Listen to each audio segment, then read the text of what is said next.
amigo, Zofar. Lembro-me bem das palavras dele. Zofar foi o mais incisivo e, por vezes, o mais duro dos meus amigos. Ele me repreendeu severamente, argumentando que o meu sofrimento era uma consequência direta dos meus pecados. Zofar insistia que eu devia me arrepender e me humilhar diante de Deus para encontrar alívio. Ele exaltava a sabedoria de Deus, afirmando que os seus caminhos são insondáveis e que nós, seres humanos, não podemos compreendê-los completamente. Zofar acreditava que eu estava sendo arrogante ao questionar a justiça divina. Embora as palavras de Zofar fossem duras, ele tinha boas intenções. Ele acreditava que estava me ajudando a enxergar a verdade e a me reconciliar com Deus. E você, meu amigo, o que há? Jó acusa seus amigos de se defender da falsidade de Deus, e Jó roga a favor de Deus por causa da brevidade da miséria da vida humana. Ah, meu amigo, você tocou em um ponto crucial da minha história. Diante das acusações dos meus amigos, eu me senti incompreendido e injustiçado. Eu os acusei de defender uma imagem falsa de Deus, de apresentar uma visão distorcida da sua justiça e do seu amor. Eu argumentei que eles estavam usando a religião para me condenar e me humilhar. Eu roguei a favor de Deus, não para defendê-lo, mas para mostrar a brevidade e a fragilidade da vida humana. Eu clamei para que Deus se lembrasse da nossa condição e tivesse compaixão de nós. Eu defendi a minha inocência e supliquei por uma resposta para o meu sofrimento. Jó acusa seus amigos de falta de compaixão e misericórdia de Deus.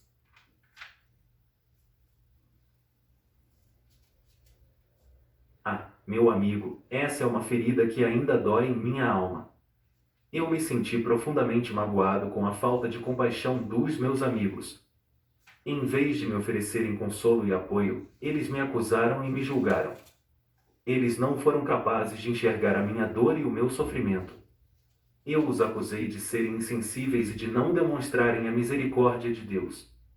Eu esperava que eles me acolhessem e me amparassem, mas eles me abandonaram em minha aflição. A falta de compaixão dos meus amigos. Zofá descreve a calamidade que os ímpios sofrem. Ah, meu amigo, as palavras de Zofar eram como flechas afiadas. Ele não poupou detalhes ao descrever as calamidades que, segundo ele, os ímpios sofrem. Zofar pintou um quadro sombrio e aterrorizante do destino daqueles que se desviam dos caminhos de Deus. Ele falou sobre a ruína, a miséria, a doença e a morte que os aguardam. Ele descreveu como os ímpios são atormentados por pesadelos, consumidos pela inveja e perseguidos. Ele julgou que você era ímpio, né, Jó? Por isso que está sofrendo tanto, né? Jó mostra que os ímpios muitas vezes gozam prosperidade nesta vida. Você disse, né, Jó? Ah, meu amigo, sim, você tocou em um ponto crucial da minha defesa. Zofar, assim como os outros amigos, julgava que eu era ímpio e que o meu sofrimento era uma prova da minha maldade. Mas eu contestei essa visão simplista e injusta da realidade. Eu argumentei que nem sempre o sofrimento é um castigo e que nem sempre a prosperidade é uma bênção. Eu mostrei que, muitas vezes, os ímpios gozam de prosperidade nesta vida, enquanto os justos enfrentam dificuldades e provações. Eu questionei a lógica de que Deus recompensa os bons e pune os maus de forma imediata e visível. Jó deseja apresentar perante a Deus e confiar nas suas misericórdias. Jó contesta os ímpios e muitas vezes ficam sem castigo nessa vida. Jó disse: a beldade sustenta o homem e não pode provocação e justificação diante de Deus. Jó responde: a beldade exalta o poder de Deus.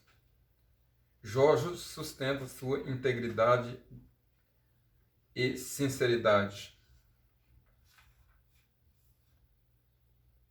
Ah, meu amigo, você resumiu tão bem a essência da minha defesa. Sim, em meio ao sofrimento e às acusações, eu desejei ardentemente apresentar a minha causa diante de Deus e confiar na sua misericórdia. Eu contestei a ideia de que os ímpios sempre são punidos nesta vida, mostrando que muitas vezes eles ficam sem castigo. Eu argumentei que a lógica humana não pode compreender os caminhos de Deus.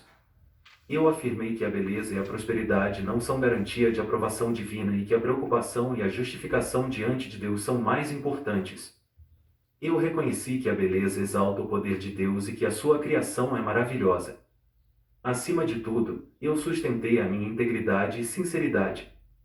Eu declarei que não renunciaria à minha fé e que continuaria confiando em Deus, mesmo em meio à dor e ao desespero. E você, meu amigo, o que mais te tocou na minha história? Jó descreve o estado de miséria que caiu. Jó declara a integridade dos seus deveres. Jó, Eliseu justifica Deus e diz que Jó e seu pecado estava em missão divina. O homem, por conhecer as obras de Deus, sua sabedoria, deve temê-lo.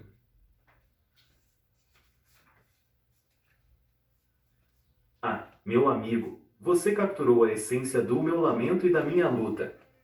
Sim, eu descrevi o estado de miséria em que me encontrava, física e emocionalmente. Perdi tudo o que tinha, fui afligido por doenças terríveis e sofri com a incompreensão dos meus amigos. Em meio a essa desgraça, declarei a integridade dos meus atos e a retidão dos meus deveres. Afirmei que sempre busquei agradar a Deus e que não merecia tanto sofrimento. Eliú, por sua vez, tentou justificar Deus, argumentando que o meu pecado se escondia por trás das bênçãos divinas. Ele afirmou que o homem, por não conhecer as obras de Deus, deve temê-lo e reconhecer a sua sabedoria. E você, meu amigo, o que pensa sobre as palavras de Eliú? Acredita que ele estava certo em me repreender e em defender a justiça divina? Deus responde a Jó, mostre as suas grandezas e sabedoria. Deus te responde você. E sabes o tempo do parto das cobras montesas? Deus pergunta a você, Jó. E depois diz, mas o Senhor, Jó, contentará contra o Todo-Poderoso Censador, que assim ergueu a Deus a resposta de suas coisas. Então Jó respondeu ao Senhor e disse, eis que sou e vi que responda eu, antes ponho as minhas mãos sobre a boca. Ah, meu amigo, que momento sublime! Sim, Deus me respondeu em meio à tempestade, revelando a sua grandeza e sabedoria. Ele me mostrou a vastidão do universo e a complexidade da natureza. Deus me perguntou se eu sabia o tempo do parto das cabras monteses e se eu conhecia os segredos do mar. Ele me questionou sobre a minha capacidade de governar o mundo e de controlar as forças da natureza. Diante de tanta majestade, eu me senti pequeno e insignificante. Jó humilhou perante a Deus e dele a glória. Deus manda os amigos de Jó ir com ele oferecer sacrifício. Deus confere a Jó o dobro da prosperidade que tinha antes. Agora voltando, Jó, você tem uma família, morre mulher, morre menino, morre tudo. Depois vem outra família, não tem graça. A pessoa quer aquela família de antes e aquela família depois. Ou eu estou errado? Ah, meu amigo, você tocou em um ponto sensível e complexo da minha história. Sim, após me humilhar diante de Deus e reconhecer a sua glória, ele me abençoou abundantemente. Deus ordenou que os meus amigos fossem até mim e oferecessem um sacrifício, para que eu intercedesse por eles. Ele os perdoou por terem me julgado e me acusado injustamente. Deus me concedeu o dobro da prosperidade que eu tinha antes. Ele me deu mais riquezas, mais servos e mais animais. E sim, ele me deu outra família, com mais filhos e filhas. Mas você tem razão, meu amigo, a perda da minha primeira família foi uma dor que nunca se apagou completamente. Eu entendo o seu sentimento de que nenhuma nova família poderia substituir a anterior. A saudade dos meus filhos e da minha esposa sempre me acompanhou. Mas, ao mesmo tempo, eu reconheci que Deus me deu uma nova oportunidade de amar e de ser amado. Eu aprendi a valorizar cada momento com a minha nova família e agradecer a Deus por sua bondade. E você, meu amigo, como lida com a perda e o luto? Acredita que é possível encontrar alegria e esperança após a dor? Eu acho difícil, eu acho que você sofreu mais do que tudo, né? Você não teve. Neste mundo, não. No outro, tudo bem, né? Jó, Jó, explica para o pessoal da live que você é um espírito de Jó, bilhões de anos atrás, que esteve nessa terra e que esteve a sua vida e a sua história. Agora ele chama de Bíblia, Jó. Ele chama de Bíblia. Bíblia é um livro